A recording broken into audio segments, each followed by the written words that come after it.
India's IT capital parched.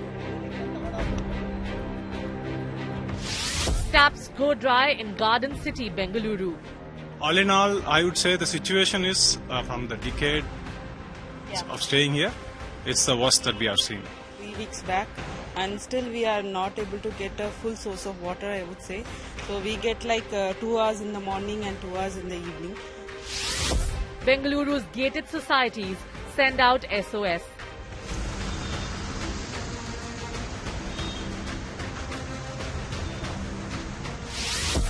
Even VIPs scramble for water. We will see that we provide water to very reasonable rate to all the people. We know that we are concerned about it because all the borewells have been dried, including my house borewell also has been dried. Join India Today's campaign. We demand answers for Bengaluru's water SOS. Bengaluru runs dry, India Today campaign.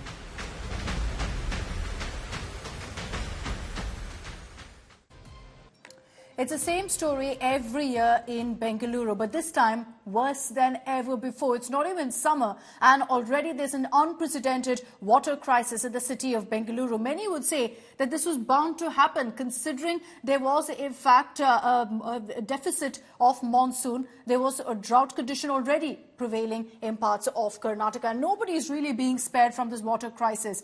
Those are images on your screens of water tankers being supplied to the Chief Minister's residence. Siddaramaya's borewell has run dry at his house.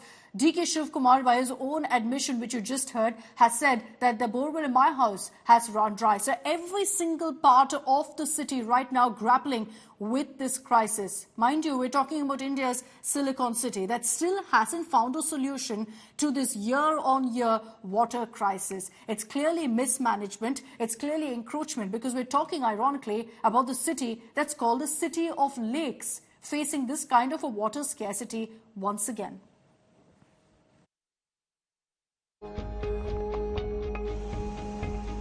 Taps are running dry in Bengaluru. Even before summer hits, there is an unprecedented water crisis in the Silicon City, Bengaluru. The situation is so grave that apartments are now firing residents who they believe are wasting water. One of the most plush and top-end apartments in Konankunte in Bangalore is dealing with one of the most toughest water crisis situation that it has ever faced. The apartment management has in fact issued an advisory to all the 3,000 apartments over here, directing them to not use water to clean their cars or even use the swimming pool for that matter. Several apartments in Bangalore are facing such a situation, which is then leading them to be at the mercy of these private tankers who end up jacking up the prices by more than twice. Residents get water just about twice a day, and several RWAs have now banned using water to wash cars. There are multiple things which are happening. One is the Kaveri water, which was being supplied at about 8 to 9 lakhs every alternate day, has dwindled to almost 1 lakh liters every alternate day. There is no Kaveri water, there is no water tanker. Where else would a 1,100 apartment like Mandri Tranquil go? Water tankers are being regulated by the government now as charges for water are skyrocketing. But a bigger concern looms, that apartments will get no water supply as tankers will be diverted to areas with severe water scarcity. All in all, I would say the situation is from the decade of staying here, it's the worst that we have seen. Mobbing of all the common area floors have been restricted to alternate days or even less, and they have asked all the residents who can spare their RO water waste to be kept in a bucket outside the apartment so they can use those waters for these purposes. Karnataka Chief Minister Siddaramaya has chaired a meet to address the grappling water crisis in Bengaluru. And even VVIPs aren't spared. Siddaramaya himself is grappling with water scarcity as a tanker was seen entering his residence too. We will see that we provide water to very reasonable rate to all the people. We know that we are concerned about it because all the borewells have been dried, including my house borewell also has been dried. The opposition has pinned the blame on bad handling of the Kaveri water crisis that has led to the water woes for Bengalurians today. Because of misrule of Congress government, they given 5 TMC more than water to the Tamil Nadu. That's why we are facing in Bangalore drinking water problem. Whatever the water that is available in the Hemant or in Kabini, collectively, you releasing the order as per the Supreme Court, you use the balance water for the drinking purpose in Bangalore. Bengaluru, called the city of lakes, is ironically facing this water crisis. While this is a story every year in the city, this year seems to be particularly adverse to Bengalurians, and a dry summer awaits. With Anaga Keshav in Bengaluru, Bureau Report, India Today. All right, so once again, you see the situation and plight of Bengalurians. And like I highlighted, it's not even summer yet. So you can only imagine how bad the situation is going to get in just weeks from now. Joining us here on India Today to take forward this campaign are our reporters to give you a sense of how bad the situation really is on ground. Sagar Raj is joining us live from HBR Layout. We have Anaga Keshav joining us live from Vajrahalli. I also have with me Mr. S. Vishwanath, who's a water systems researcher, to kind of understand where really the solution lies. Abhishek Agarwal, who is the president of an RWA, Resident Welfare Association in Bengaluru, is also with us to tell us what's the situation right now for Bengalurians. Anaga and Saga, if I can begin with you. Anaga, to you first. Where you are in Vajrahalli, how's the situation there? Akshita, I'm joined by two residents who are based out of Vajrahalli. One is Mr. Srivatsan VK and that's Kiran Kumar. I want to start by asking Mr. Srivatsan VK because he had some really interesting points to make. Sir, you were talking about how the government taking over private tankers is all just a hogwash. So can you just please elaborate more on that and why you think so, sir? No, I just say that it is eyewash, completely eyewash, because whichever the ward or constituency, the tanker owners, whoever is there, they are either the ex-corporators or the kin of the corporators or MLAs and their chelas. And in all the wards, the same situation is there. They cannot take any action on them. And the major thing is that now, some time back they have created the garbage issue in Bengaluru. Yeah. The same way they have created the water scarcity issue. I'm not saying that there is no scarcity of water, but half of that is created by the politicians. And now they are saying 550 crore is released and all. It is not, even in 5 crores they will not spend on water. And they know after 2 months when 5th stage Kaveri is commissioned in May, they are going to lose a lot of business because today this water is bread and butter for them, because everybody is having water mafia. Yeah. So and all of them is supplying to most of the layouts or apartments or gated communities, and their business is going to go down after May once the 5th stage is commissioned. And they have created this and only so for making money. I think all of this is just created by them so that they can make the maximum out of it.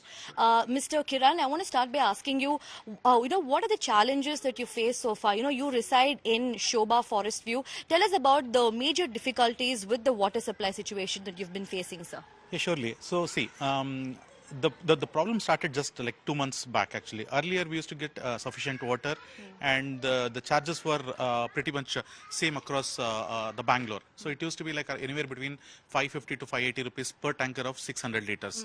So now what happened is that, so since the last 2 months, the water, the resource is in basically the ground, the bore wells, they started drying up in most of the places. Yeah. Then these water tankers, they started demanding more money. Yeah. Okay, so now so if it's like anywhere between 1,500 to 2,000 they're charging. And that it is pretty 600 rupees earlier, Anaga, to now 1,500 to 2,000 rupees, as you tell us. Sagai, just quickly to you, you're from HBR Layout. Is this across Bengaluru, or is it certain parts of the city only that are facing a water crisis? No, it is across Bengaluru, and if you are talking about the water scarcity, think about Sadashiv Nagar, the elite area where your deputy chief minister and almost all your ministers live in that particular area. We are joined with the residents of SBR layout here in Bengaluru, and everybody is on the same page where they claim that there is no water. Even their borewell has been dried up, and they have to shell out more money for the tankers every single day. Sir, how is the situation here in HPR layout? You have a residential area here, unlike any kind of apartment or a society, but still you guys are struggling to get the water. So we have 3 days, Monday, Wednesday and Fridays. Usually the force is not that much. And we really struggling for get a full water tank, our sumps. And of course the tankers are really in demand, the prices are going up. It's a beginning, just March, right? I think the day zero is not far behind for Bengaluru. That's what I think so. See, the government was quite aware that during the summer they're going to face the problem because there was a rain deficit. And let us ask the ladies of the house, what are the problems that you face? Because water is the essential part of every single day for you. And if there is a water shortage, how it is going to affect the day-to-day life? Yeah, it's really going to impact our day-to-day activities. Even today, if the water supply is stopped for one day, the sumps are not full and our daily activities are affected. And going to office and managing this will still be a problem. How is the situation, ma'am? Nowadays, it's very worst. It's not, we are not getting sumptuous water nowadays. Only 3 days we used to get. Nowadays, we are not getting properly. Sir, you're part of the committee here. How do you see the situation of the people here, of the residents? So I think it's a beginning. It's till March, right? So we were getting regular supply till now. So I don't think there was a lot of crisis till now. But I think we're starting to see the problems now. There was a couple of days water did not come. But I think this is still the beginning. So we're still working out what can be done. But I think government is also helpless. I don't think there's water anywhere. So it's a dual problem. I think the residents also have to contribute and say, where are we spending water? Can we save it? I think that aspect also has to be educated because it's not just about unlimited supply of water. It's not like government can get you water. When there's no water, nobody can help out. So the voice of the people, Lakshita, where you have to spend around 500 to 700 rupees per tanker. Now people have to shell out around 1,500. Even if you pay 1,500, you're not getting the tankers on time. You have to wait for more than 10 hours. It's By now then, also been registered with the government. So they're trying to regulate water supply. So based on what the demand is, the supply will be taken care of as well. I'd like to bring in on this broadcast Mr. S. Vishwanath, who is a water systems researcher, as well as Abhishek Agarwal, president of an RWA. Abhishek, I'm going to come across to you because there are some worrying reports that suggest that, residents' welfare associations are now levying fines of 5,000 rupees and beyond for anyone who's, seen to be using a lot more water than they need. People are being advised not to wash their cars, that apartments are running dry. What's the truth out there? Yeah, some of it, in our apartment association, we have actually strictly advised people not to use, we have STP plant for flush water. So anybody who's found using the, a kind of a connection to the flush, which is a potable water, then we are, imposing a fine. Other than that, we are doing all we can to reuse the RO water, stopping the car supply, the car washing areas supply. We are struggling from last 10 days. We are getting only 3 hours, we're able to give 3 hours in the morning and 2 hours in the evening. Only good part is that we have STP, which is recycled water. So that at least our flush... So just about 3 to 4 hours of water is what you're telling me. I'd like to also bring in Mr. Vishwanath on this broadcast. This is a story that we see every single year come up in Bengaluru. So clearly we're doing something wrong. This year, of course, is much worse than what we've seen in the previous years. We've not even hit summer and already there's this kind of a water crisis. What's the solution? What's going wrong? What's being mismanaged so badly that we see this crisis year upon year, Mr. Vishwanath? Yeah, so one of the reasons why that's happening is because we're not managing groundwater adequately in conjunction with lake water.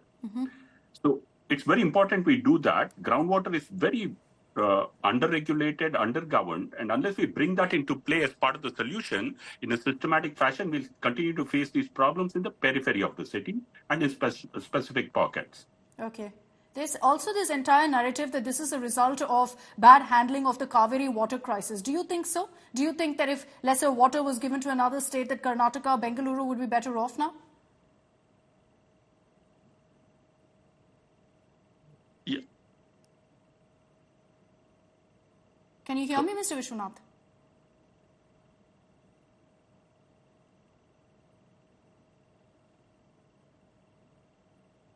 Okay, we'll get back to Mr. Vishwanath as well. I just want to get in a word from Abhishek as well.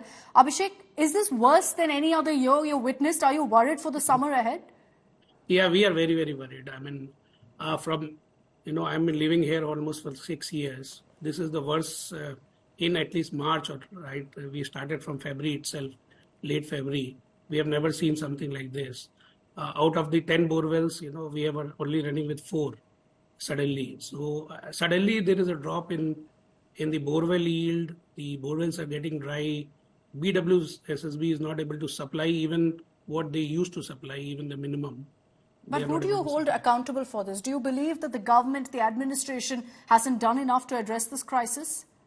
I mean, they are doing it, but I think it's required a forward planning it in terms of the Kaveri stage 5, I think is planned to be commissioned in May or June rather. So May, June is a peak summer season. Yeah. So this has to be kind of shifted at least 4 to 5 months in advance. And we know that if the plan is May, June, but I think this summer we may not even see the stage 5 water reaching out to places.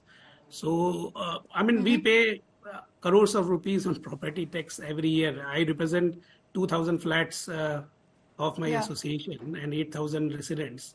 Okay. But these are basic necessities which we expect at least Obviously, water scarcity, I can only imagine how difficult it is for residents. Mr. Vishwanath is back with us. I was asking you about whether this is mismanagement of Kaveri water that's led to this problem, because there are questions about whether, if we ensured lesser water for another state, Karnataka, Bengaluru wouldn't be facing this problem.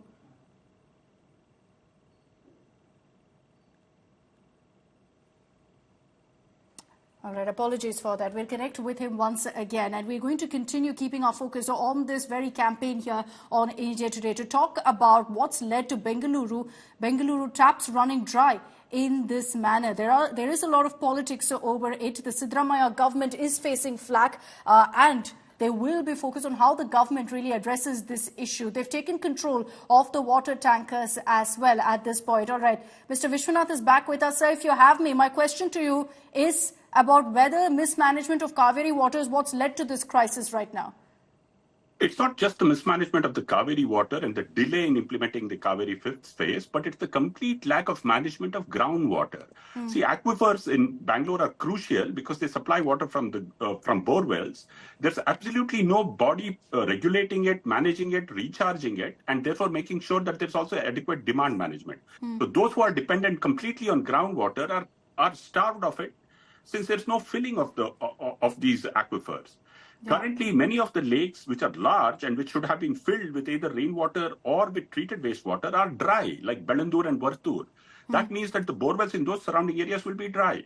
We need to quickly fill these lakes with tertiary treated wastewater, and then we have a solution for the problem. It comes down to the same problem of corruption, of encroachments, and Bengalurians paying the price for bad planning. Mr. Vishwanath and Abhishek Agrawal, thank you very much for joining us here on India Today. I'd also like to thank Sagai and Anaga